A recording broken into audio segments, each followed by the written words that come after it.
Taylor Swift is a link builder. There were rumors that she would get engaged. Our client said, let's give them a free wedding venue. And then we got them 50 links. That's digital PR. Managing multiple clients or large websites? Automate your SEO with Ali AI. Start your free trial now. Wix Studio, one end-to-end web creation platform for your agency to deliver exceptional work with absolute efficiency.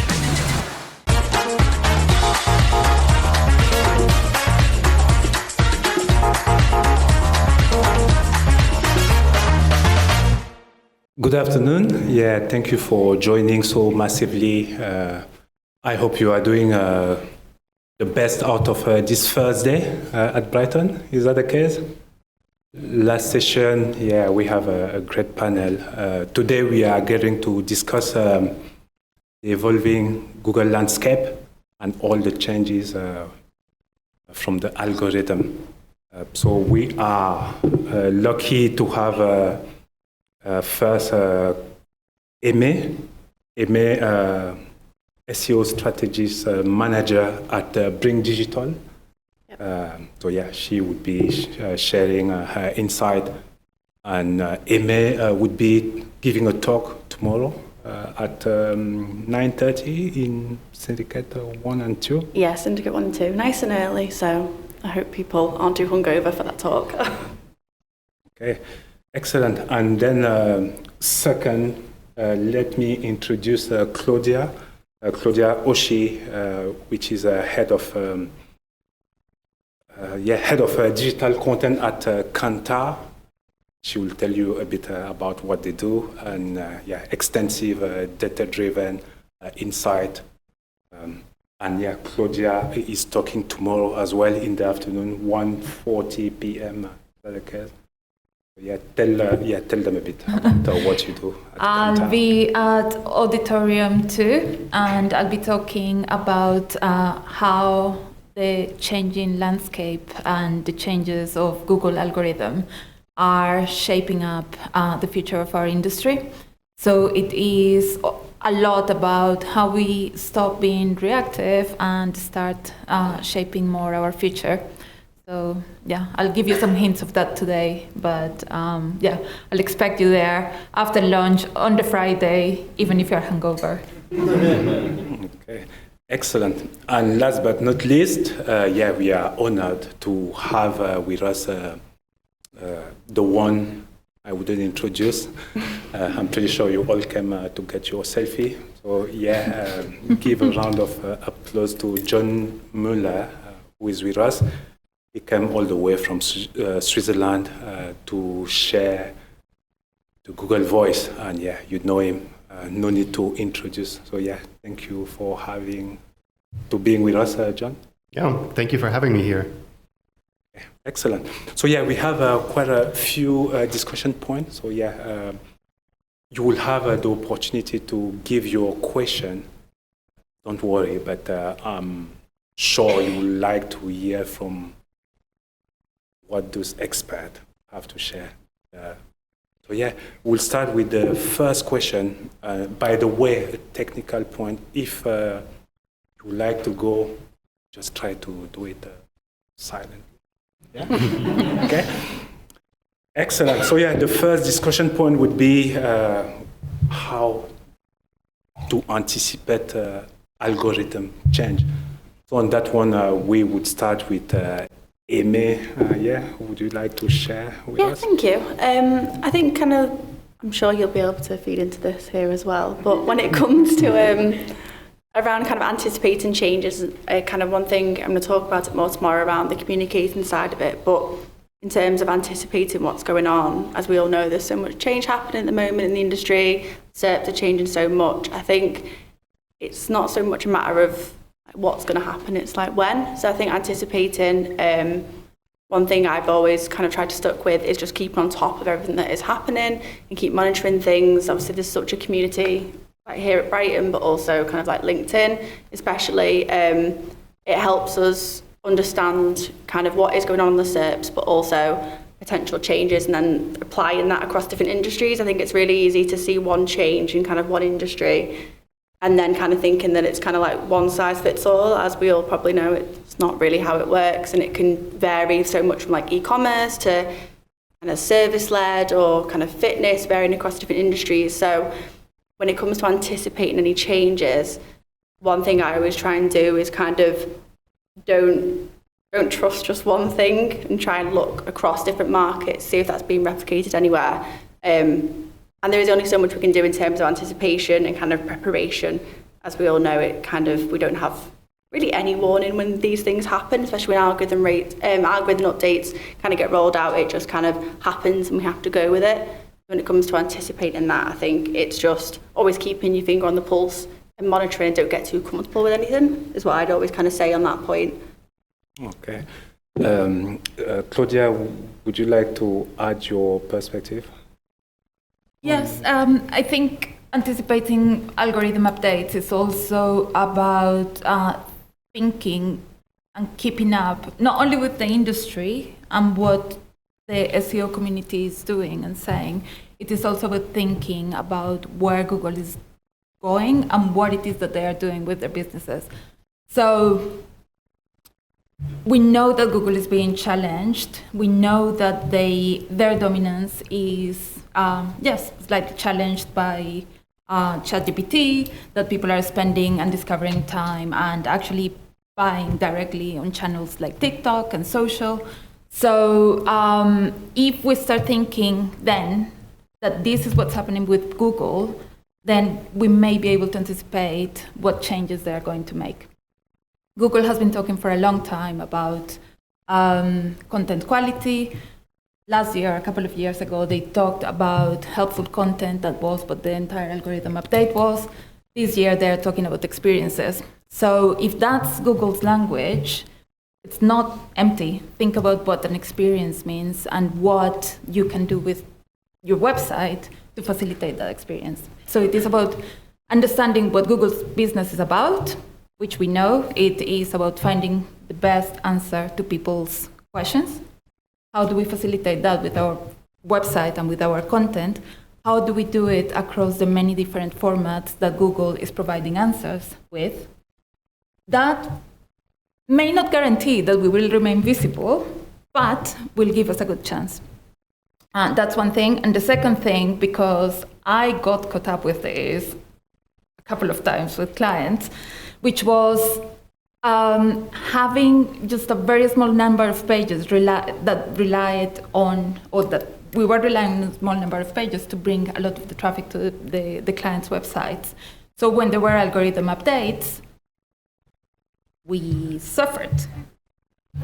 So like a don't put all your eggs in one basket type scenario with your traffic. Exactly. Yeah. So Exactly. if you see that that's happening, that's something that you really, really need to try and solve. How do you diversify the sources of clicks to your website so that you're not just relying on a small number of pages?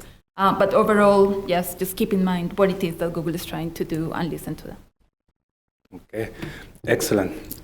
John? Yeah, I think those are all great points.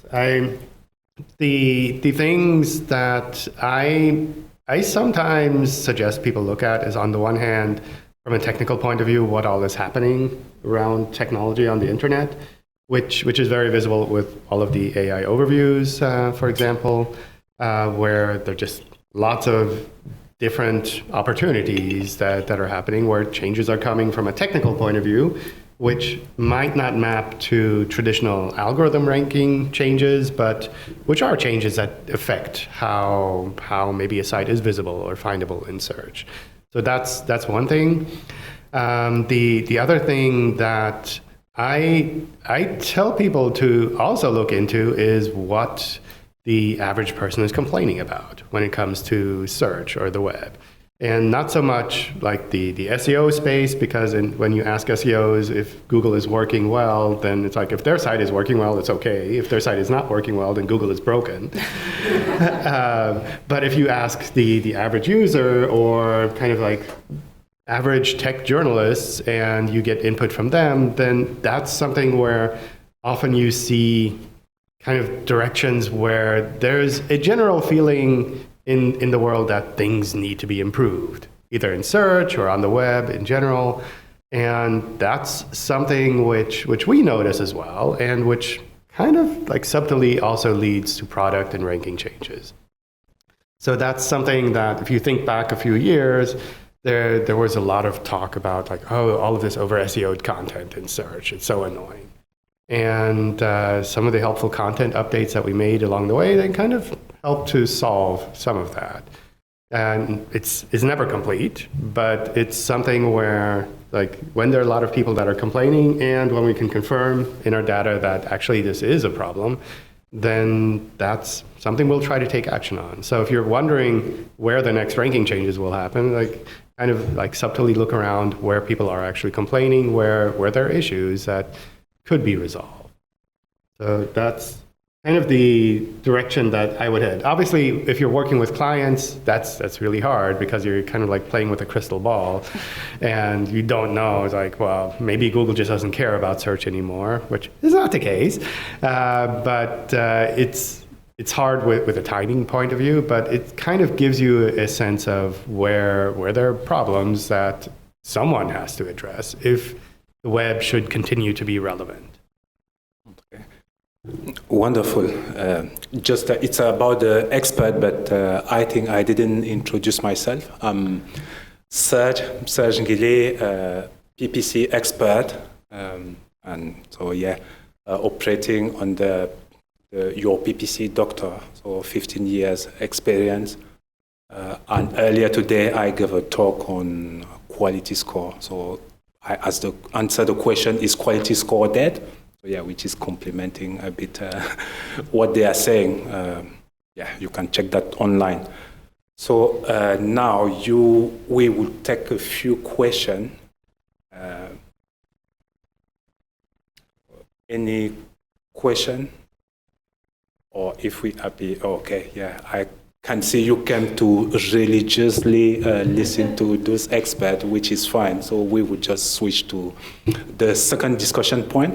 So we've seen how to anticipate the change. So now, when the change happens with the algorithm, how do you go about it?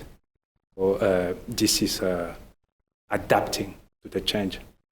Claudia, do you want to go on? Yes. I am not going to talk about all the technical things that you need to do with an algorithm update. I am going to talk more about what you need to do in order to manage conversations with the client and get yourself out of the situation. But no, seriously. So first of all, it is really quite important that from the beginning of your relationship with the client, you educate them, you let them know that these things happen, and that you give them an idea of when those things are happening. So usually when there is an algorithm update, what we do with clients is we give them an update. We tell them that this is happening and that we're going to monitor and then give them a report. Hopefully these things won't come as a surprise because we're reporting regularly. So again, ongoing communication with the client is then quite important because they will have a sense of, well, what is happening, how they are performing. You're letting them know that there was an algorithm update, and then keep on reporting over the next few days, letting them know what happened, what improved, what didn't work out. And that ongoing communication is quite relevant, quite important, because it is where it's going to help you to manage their expectations. That's one part. And the other one, sorry, just going to jump in on that point, just with managing expectations. I know it's something obviously Google recommends as well, though, is if, say, a rollout takes, I know some can take like 4, 7, 28 days, the time period you tend to find with clients and stakeholders, the longer it's being rolled out for, they kind of want actions or suggested, they want to say, okay, well, we're seeing this drop, so like what we're going to do about it. But Google always says, don't. And one thing I'm going to talk about in my talk tomorrow about dealing with rollouts, kind of making sure you don't be too reactive and make any changes before the rollouts actually happen, because you've got no idea really any idea of what signals are being prioritized or deprioritized, dealing that bit of managing the expectations with the client and that comms with them. Because I tend to find the longer it goes on for, the more kind of impatient, particularly clients, can get of wanting, well, what we're going to do and when you're going to do it. Like, I'm seeing this drop, what's happening? It's just that kind of dealing with that. It can be tricky, and you get a lot of like difficult questions, and they kind of want something from you maybe that you're not in a position to give yet. But that transparency with them about why you're not willing to make any like actions yet, make it more beneficial for you in the long run. So you're not doing something purely from feeling like that pressure that I need to be seen to be making a change, and then ultimately you could make it a lot worse for yourself in the long run. Yeah, 100%. And I think there is also if you, again, that's when communication is so important, because if through your relationship with your client, you've demonstrated that you've dealt with algorithm updates well, and that you manage to navigate them to make the necessary changes or to keep them appraised with what was going on, then they are more likely to trust that you're going to be okay, or that you're going to just manage the situation. But again, education is so important. If your clients understand SEO and what it is that Google is trying to do, then your job overall will be much better. Not making huge promises to clients. So as we don't have crystal balls, it is really, really hard to anticipate what Google is going to do and how that is going to affect us. If we take clients through that journey and give them the uncertainty, but also reassure them that we're doing everything possible to, or everything by the book, to ensure that we maintain visibility or that we improve visibility, then we're likely to have a better conversation with them. Not necessarily, just have a better conversation with them. One thing I always like to do, if you're ever dealing with a client that maybe is a bit kind of pushy but wanting to start making changes and the rollout's still happening, is might be a bit like get out of jail free card, but just screenshotting the search status dashboard and being like, look, it's still rolling out, there's not much. Obviously, I think sometimes having like the Google stamp on it can just be like, we're literally working with everything that we can. It sounds really simple, but sometimes when someone's been particularly pushy, just showing that and having kind of the Google stamp and being like, look, we're literally doing what we know as experts is the best. If you want to go against that, but make your stance clear that you're not comfortable. Because I know that there can be a lot of pressure during those like difficult times, particularly if a site is starting to see like heavy impact. It can be hard to deal with that pressure. So do that, and as long as you make your stance clear that you're not willing to make any changes or to be rushed into anything or anything that you don't feel aligns with your strategy or what's best, you can just be like, this is all we've got from Google. It's up to you ultimately. Is that's the way it can be with clients. You can advise as much as you want, but if they ultimately decide they want to do something different, then just make your stance clear on it. I can see you nodding there, John. Yeah, I think transparency is very important, and that's also why we started doing these algorithm dashboards, to let people know when things start, when things stop, so that they can also map changes that they see in the search results to specific changes where we might be talking about them. I also find, like, not specifically with regards to algorithm updates, because weirdly enough, I don't think anyone on our side looks at our rankings for like our documentation and things like that. But in general, when exceptions happen, one of the things that I noticed was really important is that there's a clear process, and that you communicate the process ahead of time, that you say, like, when this happens, these are the steps we're going to take. And regardless if everything is burning down, we're going to follow this process, and we're going to keep you in the loop and tell you what is happening. And when things are over, we will give you a report and say, like, this is what the result was.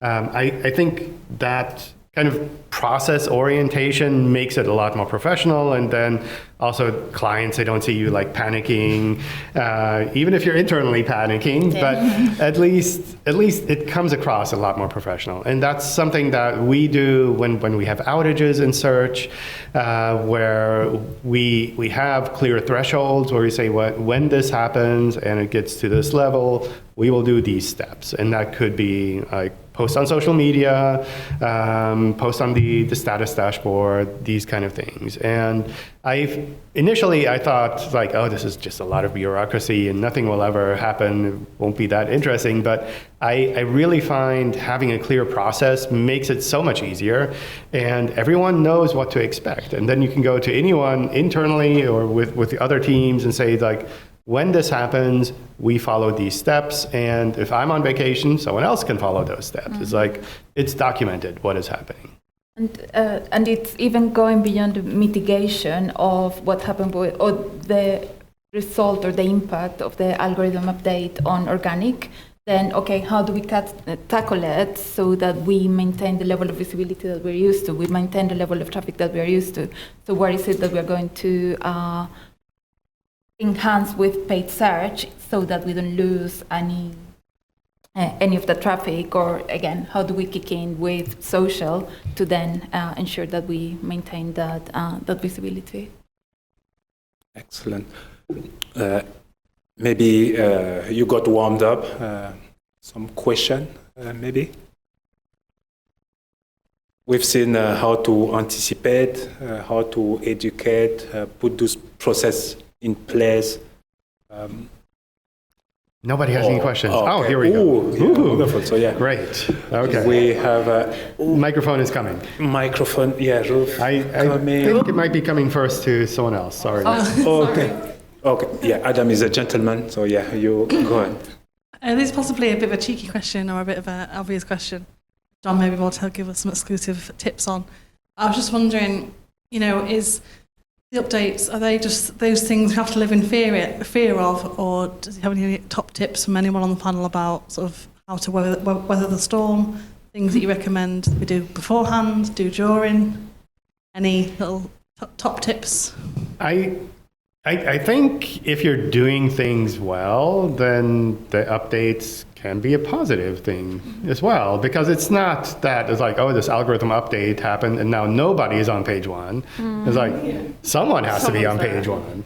And that could be you, that could be someone else, but it's not that like everyone has disappeared. So that's something where if you can really work with these folks to make sure that the website is kind of the highest quality possible, that you're doing everything right, I think that's something you don't necessarily need to worry about. And it's also something where I find a lot of people almost get more upset by us announcing the algorithm update than from the actual effect. I think that's true. I think that's true. They're like so fury on LinkedIn sometimes when an update comes out, and then half the time, if everyone's doing everything as they should be doing, everything's quite stable. Yeah. And you see that sometimes in the surveys that, I don't know, Barry Schwartz does on social media, where some sites go up, some sites go down, some sites stay the same. And at the same time, everyone is complaining because, of course, only the people who drop, they're going to be complaining. And the people whose sites go up, they're going to be like, oh, that's fine with me. It's like, I'm not going to say anything. I think there's a point there as well about kind of no one just disappears. One thing as well that we always try and do at Bring Digital is if, say, there has been like a little bit of a dip or you had a really solid like position 1 ranking and it's dropped slightly, if you've gone down, like someone else has gone up. So it's trying to then also understand that if there has been a bit of a drop, why? Is it something to do with the algorithm update, or can you see, like I know there's loads of softwares that shows like on-page changes. Has something changed on that site that isn't just that like Google's favouring them over us? Have they actually got like better content? Have they recently updated the content? Have they changed the titles? There's so many different aspects of it to then, rather than just having that kind of like hell fury at Google for changing things slightly. Yeah, and I mean, like updates happen all the time. I think last year we said something like, what is it, like 2,000 updates a year? I don't know what the number is, but it's something where small things change all the time. Yeah. So it's like, it might be that you see bigger effects from all of these small things than you would from the core updates, which we would announce. And again, it's not just how Google measures or what content to rank, but it's the shape or the anatomy of the search results pages. Yeah. Because if that changes, then how we rank also changes. So we really need to keep an eye on what it is, and we've seen it over the past few weeks. There is so much change. We have AI-generated results. We have shopping page, sponsored results looking much more similar to organic results. We have shorts, we have videos, we have images, we have shopping. There is a lot, and a lot of this is new. So it is also about thinking about the user journeys that people are likely to take on when they perform the searches that you're ranking for. Is your content really relevant or not? Good. Adam? Yeah. Thank you very much. My name is Adam. You've partly answered my question, I think, already, but anyway, kind of representing a client perspective. I'm a translation agency, but it's my hobby and also checking on my SEO agency. One thing that, comes to me quite a lot is everybody's Google this, Google that, but Google doesn't really owe you your traffic, right? You're not owed anything. And then being an SEO is probably the best job in the world because you get some money and you never guarantee anything because it's, it's like being a priest a bit. Like, okay, whatever God decides, God decides. And, right? So it's kind of, it's a fantastic job. You get money, no responsibility, really. Well, you do lots of things, but, So the question is with, the God. Google obviously doing lots of changes, changing the algorithm, and I suppose the idea is to make it more useful for the user, right?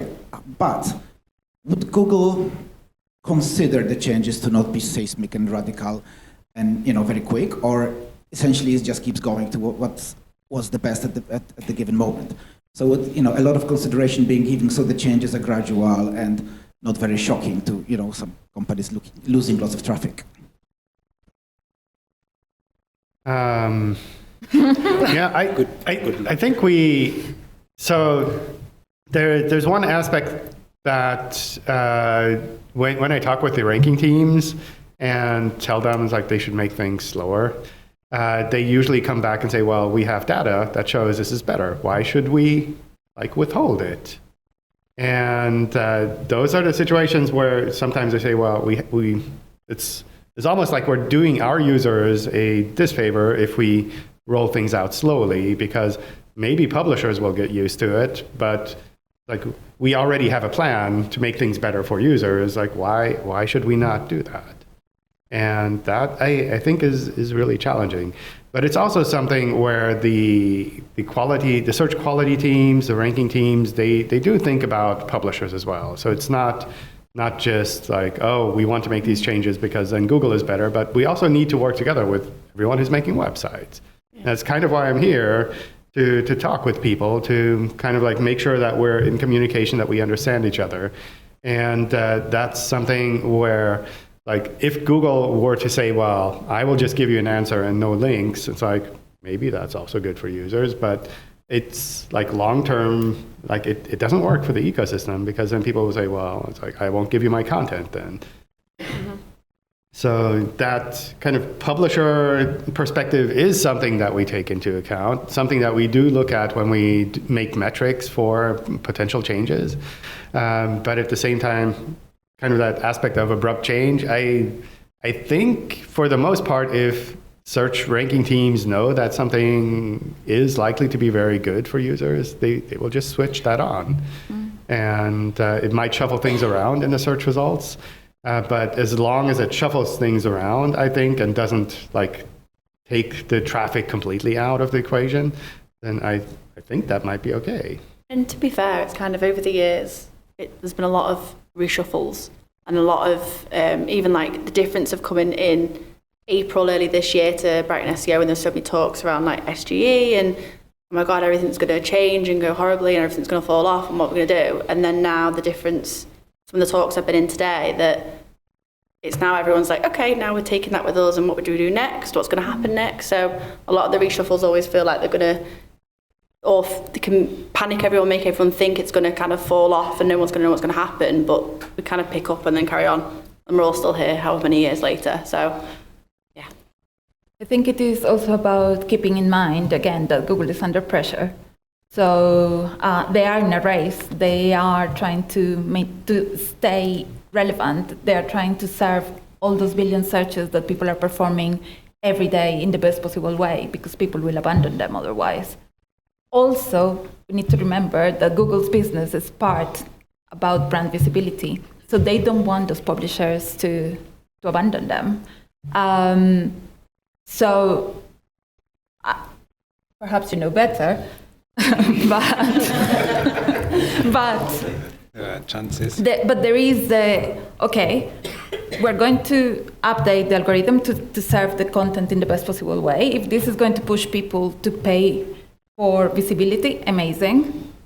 If this is going to get people to improve organic performance, or to try and improve their organic performance, that is also good for users, because it is ultimately hygiene, making their websites better, their content better. So why slow down when there are all these different things at play?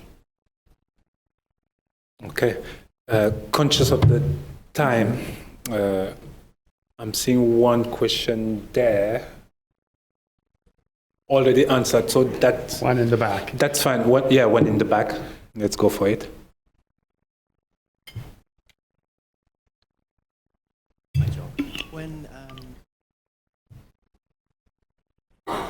When the Google algorithm update was completely rolled out, Barry Schwartz had an interview with Danny Sullivan. Questions. I remember, John, he actually quoted something that you said from May. Google was interested in heartfelt content. Would you be able to define a bit better for us what heartfelt content means in your mind? Oh, wow. Do you remember saying I don't know. That's a long time ago. But, yeah.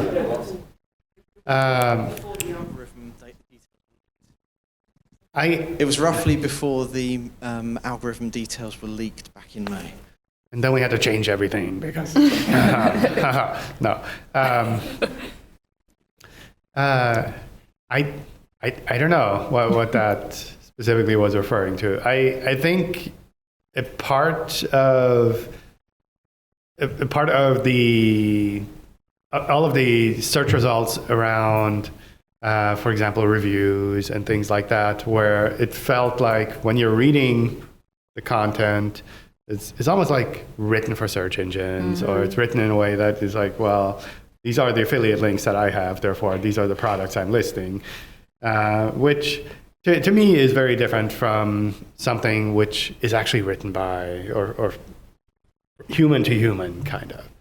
I don't know exactly like which part of the interview that came from, but that's kind of the thing where I think we kind of have to find ways to surface some of that content. And I think some of that maybe is happening now with people complaining about Reddit being too visible.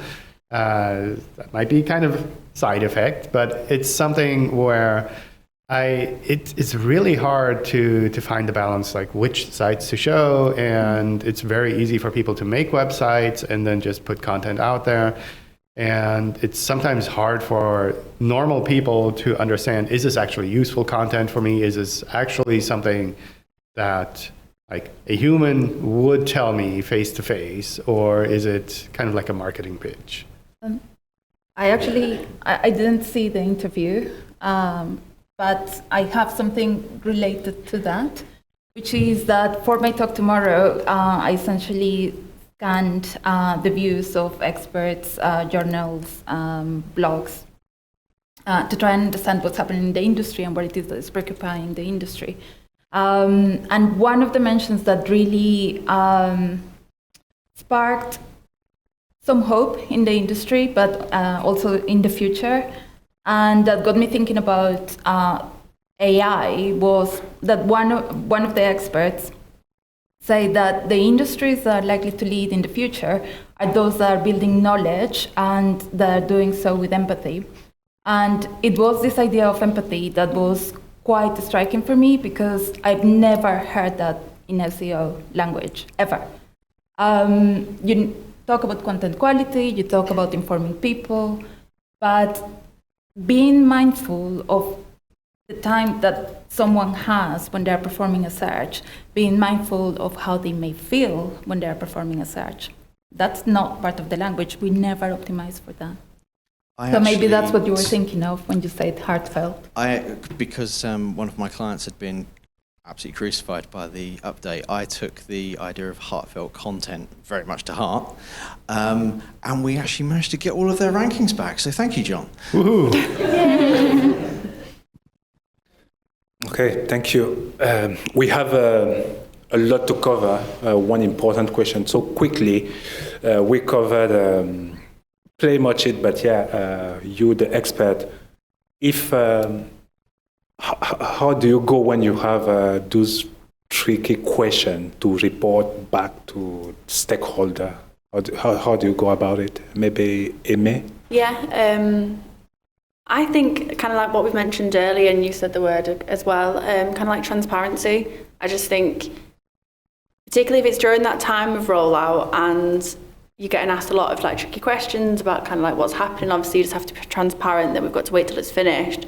When the rollout is done and then you are kind of doing your analysis and looking at what's happened, it's, I think, just trying to do as much monitoring as you can during the rollout and then at the point afterwards, and just having that conversation with them. I think it's worth always having that kind of broader context as well. I think it'd be quite easy, depending on what stakeholders you're kind of reporting back to, but like I'm at an agency, so obviously I'm working with clients.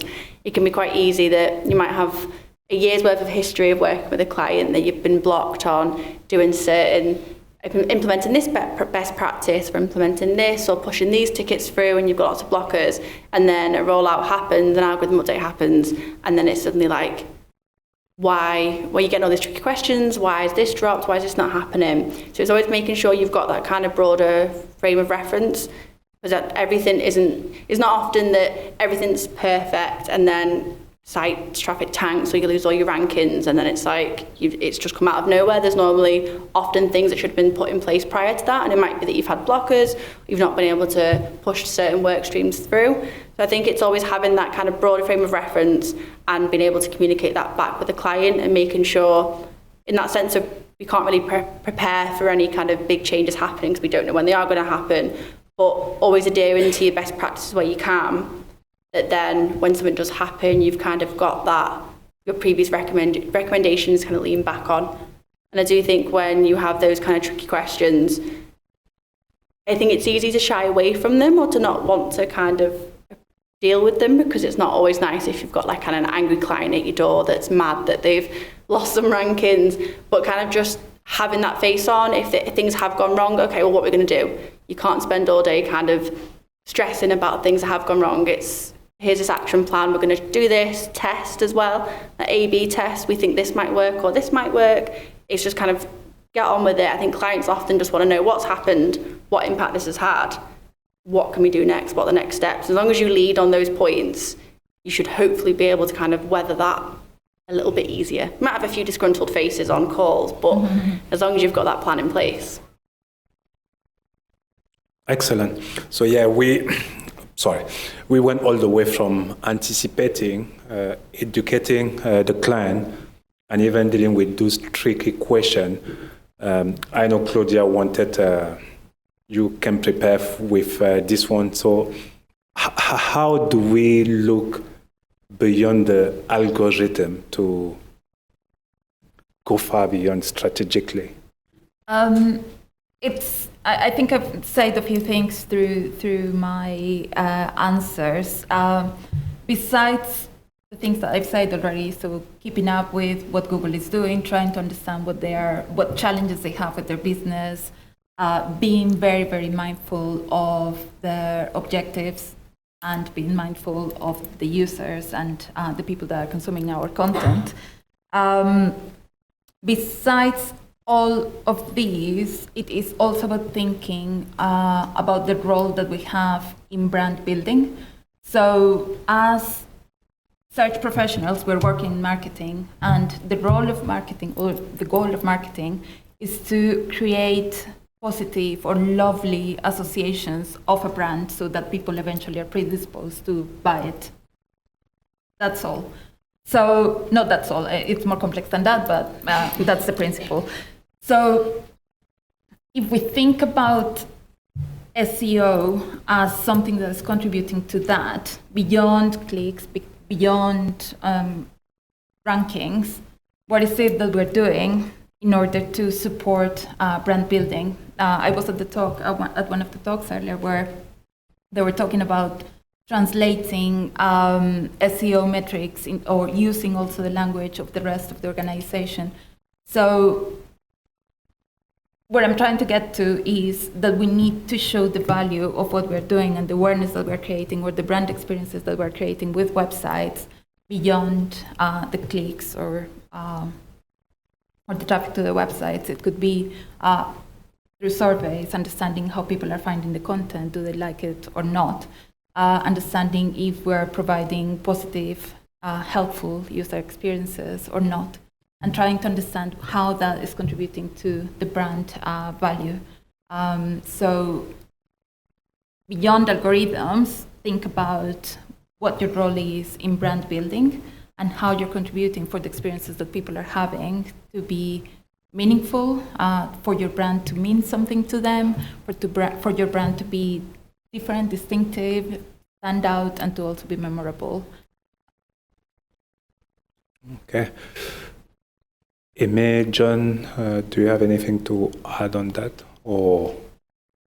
No, I don't think so. I think more like in the long term, from like an SEO kind of algorithm update perspective, it is like I know what we said earlier, like kind of going with what happens. Even like I know I've been in SEO like over 5 years now. Thinking back to how things were when I first started out to now, it changes so fast and it's always going to keep changing. So it's just keeping on top of. I know it can be hard sometimes that you can come across certain individuals, maybe that you don't agree on what kind of best practices are and what you should and shouldn't do. I think just making sure that you can back up any actions that you want to put forward, or any strategies you want to do, or things you want to test, as long as you've kind of got justification for that and you believe it's going to impact X, Y, Z for a certain reason, or if it's going to align more with like the signals that we believe that Google's prioritising, or if it's going to help with your brand more. It's always just having that justification for what you're doing. But things always do change ultimately,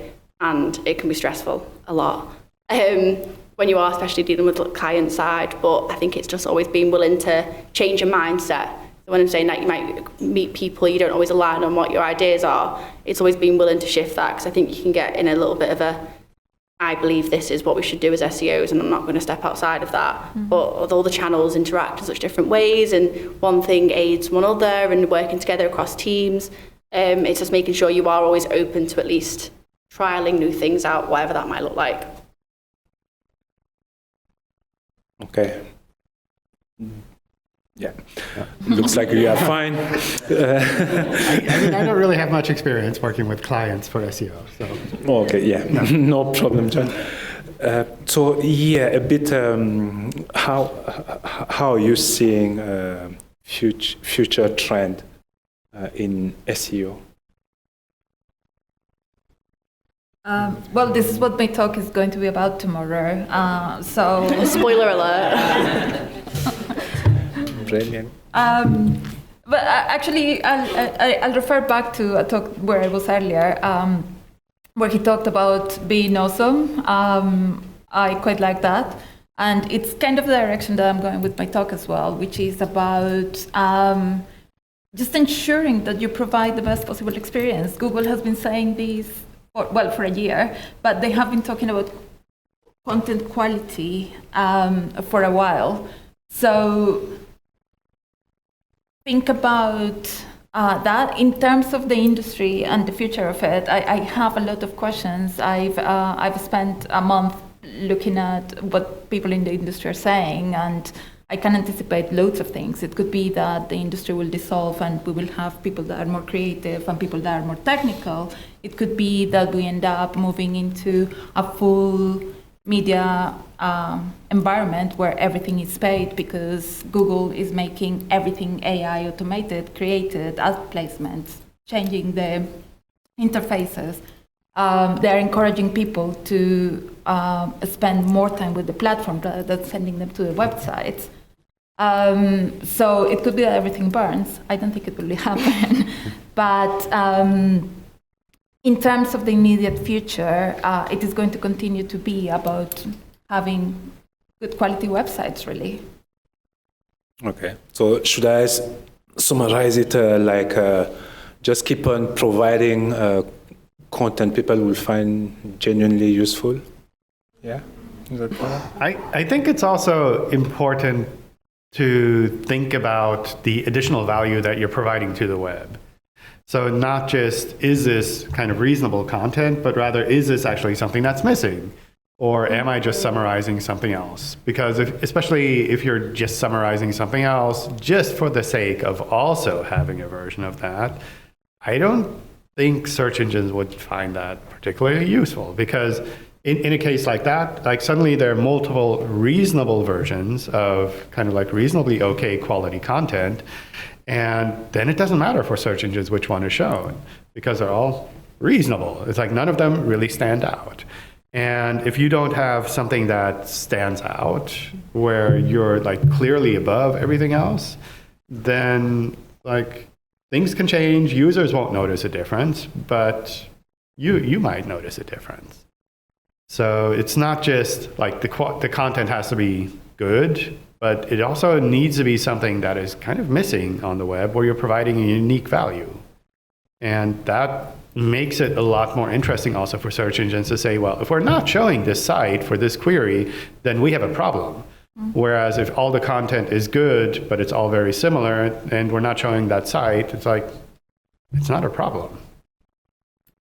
I actually have a question for you, which is that, so we are using voice, we're using lens, we're using screenshots to be able to search. Yet when we look at keywords, we see that, okay, people are performing longer searches, but we don't have a sense of how Google is translating those images into results or into queries, which I think is going to be slightly problematic for the industry to give content that answers those questions, because we don't know what questions people are asking. Is there a plan to make that available, to provide all the different, if Google is enabling users to question or to ask questions in so many different ways, can also people working in the industry access that data? Yeah, I think that's really challenging. I don't see that changing in the short term. I wouldn't have expected just because it's like everything is so text focused. And also for privacy reasons, like we can't show you like all of the photos that people took where they were searching for your product. It's like, it's basically impossible. So like what I could imagine is that at some point, maybe something in Search Console says like, here's a concept that people search for, and to help you kind of understand that better. But it's also, I think, something that a business has to look at from like general user studies and kind of market studies to understand what is actually happening in the market outside of search. Because maybe everyone is searching on TikTok now, and you wouldn't even see that in Search Console, even if we could show you. And it might depend, like on the market that you're in, the kind of products that you have, the kind of content that you have. And that's something that you can only learn by actually doing traditional studies.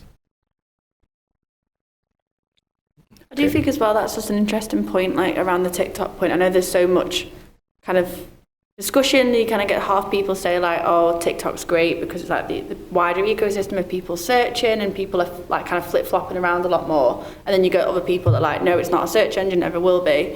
I think what I was trying to remember, like, as me as an SEO, is also like the way I want to do things at work, and the way like our strategies for our clients and our stakeholders and where we work is one thing, but also how you behave yourself when you're searching at home. You might sometimes like accidentally contradict yourself. Like I find I use every single possible platform to search for stuff on. If I go on holiday, I won't just Google stuff. I will go on TikTok. I'll look around in so many different places. So I think it's easy to look at things in one like route and one lens as an SEO, and then also behave completely differently because you are yourself also a user. I do think like the TikTok one, I know it's so controversial, but I love it when you go in somewhere and you type in like places to eat. It's like, again, it's user generated, you're getting that review aspect of it as well. But it doesn't mean that you're not also going to then go and Google things or then see what Google got to say and see if the same place comes up twice, then you're using 2 different platforms. I do think kind of remembering how you behave yourself is important because you can kind of forget that you might contradict yourself completely. Okay, we have 10 minutes left, so we can take a couple of questions or a bit more, depending on how quick. Ruth, just there. Hi, I have a question. So Google do a lot of updates, a lot of algorithm updates. What's Google's stance on rolling back updates? I assume Google is very hesitant on rolling back updates. And when you do, like, what kind of things do you look for? I guess if maybe all of the top players or the top dogs kind of lose rank, then that's probably not great for users. But what do you look for when you look at rolling back an update? So basically, when we cancel an update, Sure. kind of, yeah. I don't think we do that. So. Okay. I don't know if that answered the question. But we do extensive tests before an update. And based on that, we should kind of know. I was going to ask then, is it a case where you kind of know what you've kind of got done your test, you know what you're trying to do, but then when the button gets pressed, it's kind of like cross your fingers and hope it goes that way? Or is it set that you're quite confident that it's going to go a certain way? Yeah, we should be pretty confident. Yeah. I think the only time we roll things back is when something technically breaks. Like, I don't know, like fire in a data center and it's like, oh, we can't continue. Which happens. But especially from a search quality point of view, we do extensive tests. We know which sites are going up, which sites are going down. We kind of know how things will shift. And based on that, like we shouldn't really be surprised. I think the biggest surprise is usually how the ecosystem reacts, because some updates we think are pretty big, nobody notices. And other updates we think are really small, and like everyone goes crazy. Whoops. So that's kind of the aspect that we don't really know about. But for us, that doesn't really change much. It's like, well, like everyone's going crazy about this update, but it's like we did it because we think it makes sense. And I think kind of the vocal reaction is sometimes also based on the type of sites that get affected. Where it's like a lot of businesses are just not active on social media and are out there to complain about their rankings. And if they see big ranking changes, like they're not going to say anything. Whereas if you have, I don't know, big affiliate marketers who are always active, like big heroes of their niche kind of thing, like if those sites see ranking changes, they're going to be like, oh, Google is broken. So that aspect I think is challenging, but I don't think like rolling back updates, I'm not aware of us doing that, at least recently. Cool, thank you. Yes. Thanks, John, and the panel. I'm a medical writer, and I'm interested to know how does Google combat medical misinformation, given the rise of misinformation especially since during COVID. People use Google, of course, for accurate resources. What are you doing to combat the misinformation at the moment? I don't really have much detail on that. I can't really help there. But I do know it's something that we care about, and there are people who are actively like working on misinformation in general. But I don't have much that like I know I can talk about. Okay, excellent. We have time to take one more. Yeah, that's fine. Perfect.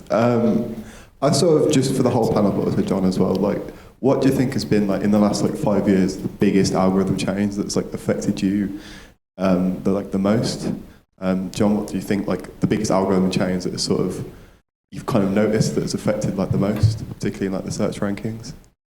For me, it's kind of like the chaos on Twitter, but that is kind of like independent of all of the ranking changes, but I found that quite annoying. But it's something where I don't know, I think of course, AI is a big topic, and all of those changes around that, where I expect there will be more changes, and where I see that other companies are also trying new things out, which I think is fantastic, and which kind of pushes everyone forward. So that's kind of the aspect where I think, like, I'm kind of like cautiously excited about, and like looking forward to that. I wouldn't say that has happened in the last 5 years, but probably in the next couple of years we'll see more. Okay. Sorry, Yeah, I just you want to, wanted to say something because it relates to the previous question, and it is the useful algorithm update from a couple of years ago, which one of the brands that I work with, they offer hygiene products worldwide. And part of the content that we had for them was around colds, flus, things like that. And during COVID, we saw that the content was obviously performing really well because everyone was searching around these topics. Very, very quickly during COVID, we saw that Google removed keywords that related to those topics. So it was very, very hard to know exactly what people were searching. And then later, we found that there was much more medical expertise in the top rankings. So for brands to play there, they needed to show that they had expert endorsement. And it was slightly problematic for us because the brand that we work with it's a big corporation. They have a lot of concerns about what is said. Everything is regulated. We have to talk to legal and so on. So to get through a point where the content that we produced for them was medically endorsed, where we had actual doctors, on their websites to showcase that expertise, it took us a while to get back to the top of the rankings. So. So first question, useful algorithm update. Second question, yes, Google does seem to do a lot to mitigate misinformation around medical content or medical questions. 2 in 1, brilliant. We had one last year. They had a lady. Yeah. Thank you. I just wondered how far in advance you map out the algo update. So if you're working on something now, when could we expect that release? I think it's challenging because we have multiple teams and sometimes they work in parallel. And publicly, we combine some of that as, for example, a core update because we think like a couple of things are core parts of the algorithm. And then it's something where one team might be working and that team launches their change, and like even during the time when that change is launched as a core update, another team might already be working on something else. So that's something where when I interact with the search quality leads, the ranking leads, like often that's like several months in advance. And how that actually plays out, that of course evolves over time. And I've seen plenty of situations where we say, well, like we work on this for half a year and then we decide, well, actually it's not good enough. We have to do more, or we will cancel this and rethink it completely.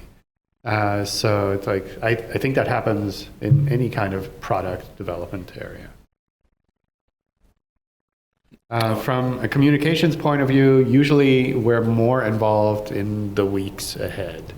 So usually when the ranking team is happy with what they've put together and they're just like doing the last technical checks, that's when we would get involved and we would think about like, how do we announce this to the public? Do we write a blog post? Do we like treat it as a normal update, as a core update? Those kind of things. Okay. Yeah, we find maybe Aimee and Claudia, you want to promote your talk tomorrow? Yeah, go on then.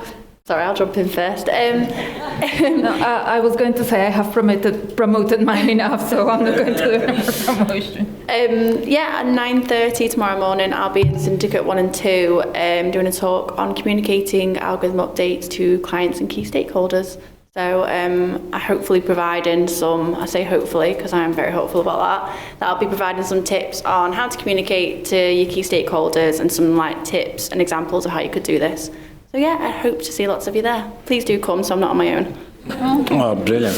So yeah, enjoy the after parties, but yeah, keep in mind tomorrow Aimee is talking. And make sure you turn there. Yeah.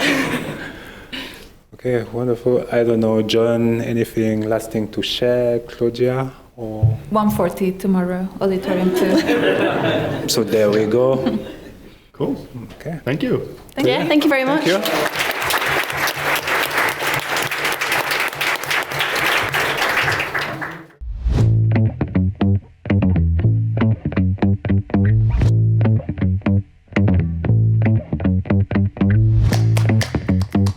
Monthly reporting making you want to shove sharp things up your nose? Try Dragon Metrics, the all-in-one SEO software with mind-blowing reporting tools.